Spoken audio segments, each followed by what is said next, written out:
శ్రీ సద్గురుభ్యో నమః. వివేక చూడామణి 114వ శ్లోకం. ఎంతటి పండితులైనా, ఎటువంటి ప్రజ్ఞావంతులైనా, ఎంతో సూక్ష్మదృష్టిగల చతురులైనా తమో గుణం యొక్క ఆవరణ శక్తి చేత కప్పబడి స్వస్వరూపాన్ని తెలుసుకోలేక దేహమే తానని నమ్మి ప్రవర్తిస్తూ ఉంటారు. శృతులు, స్మృతులు, అనుభవాలు అన్నీ కూడా విస్పష్టంగా బోధిస్తున్నా ఆ భ్రాంతిని మాత్రం పోగొట్టుకోలేకపోతున్నారు. ఈ ఆవృతి లేదా ఆవరణ శక్తి ఎంత ప్రబలమైనది! అందుకే మనిషి ఆత్మవిద్య అయిన బ్రహ్మ విద్య అధ్యయనంలో కృతార్థుడు కాలేకపోతున్నాడు. ఎన్ని విధాలుగా విశదీకరించి చెప్పినా అర్థం చేసుకోలేని మాయమయ పరిస్థితి, అయోమయపు దుస్థితి.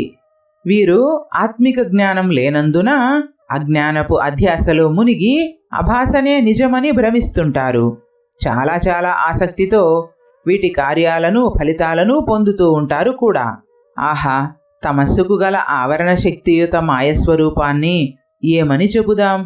ఓం శ్రీ గురుభ్యో నమః.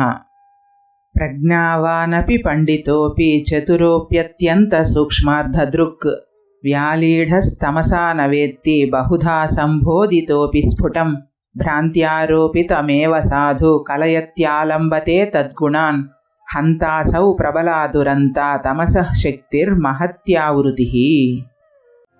సర్వం శ్రీ సద్గురార్పణం.